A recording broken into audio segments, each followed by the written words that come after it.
Solomon's reign over Israel was marked by wisdom, wealth, and prosperity. However, as his power and influence grew, so did his temptations.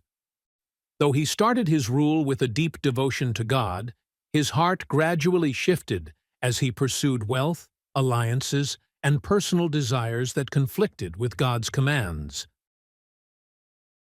The turning point in Solomon's spiritual life came as he increasingly married foreign princesses to secure political alliances, bringing their gods and religious practices into Israel.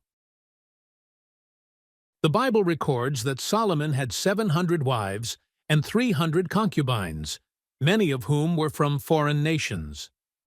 Although these marriages strengthened his political connections, they introduced idolatrous practices to Israel. Solomon built altars and high places for the gods of his wives, including Ashtoreth, Chemosh, and Moloch. These gods demanded rituals and sacrifices that were deeply opposed to the worship of Yahweh. Over time, Solomon's loyalty to God weakened, and he began to participate in these practices, drawn away from the true worship of the God who had blessed him so greatly. Despite warnings from God, Solomon's heart became divided. God appeared to Solomon twice, warning him of the dangers of idolatry and urging him to remain faithful.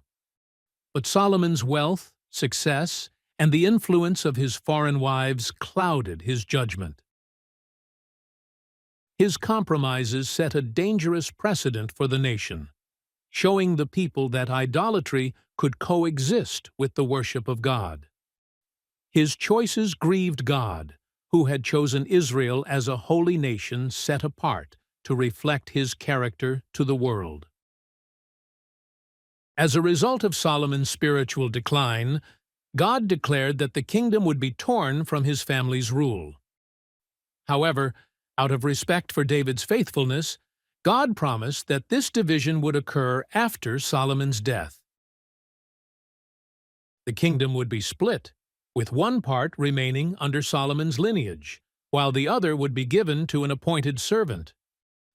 This judgment marked the beginning of a period of strife and division that would haunt Israel long after Solomon's death. Solomon's later years were marked by regret and reflection. He wrote extensively, penning books such as Proverbs, Ecclesiastes, and the Song of Solomon.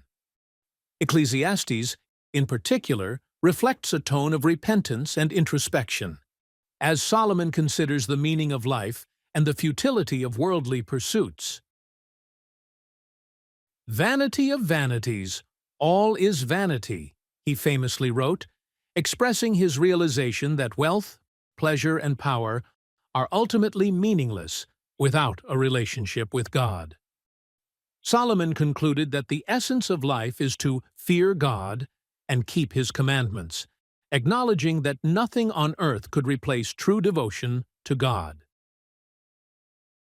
Though Solomon had achieved greatness, his compromises led to spiritual decay in Israel, setting a course for future kings who would struggle with the same temptation of idolatry. His story serves as both a testament to the blessings of wisdom and obedience and a warning about the dangers of divided loyalty. Solomon's life ends with a sense of reflection and repentance. Though he had faltered, his writings reflect his journey back to the understanding that only God could satisfy the deepest desires of the heart. Applications.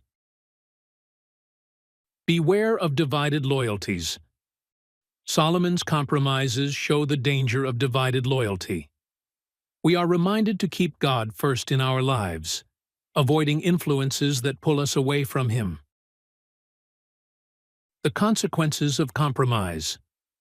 Solomon's choices brought consequences for the entire kingdom, showing that our actions affect not only ourselves, but those around us. Staying faithful to God is essential to protect those we love. Material success doesn't equal spiritual success.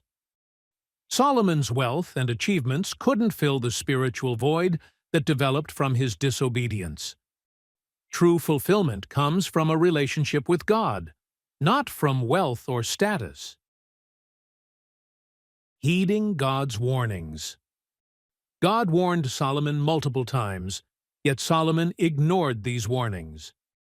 When we feel God's conviction or guidance, responding humbly helps us avoid destructive paths. Reflecting on our purpose. Solomon's reflections in Ecclesiastes teach us to live with purpose, placing God at the center of our lives. Pursuing God's will gives meaning and direction that no worldly success can replace.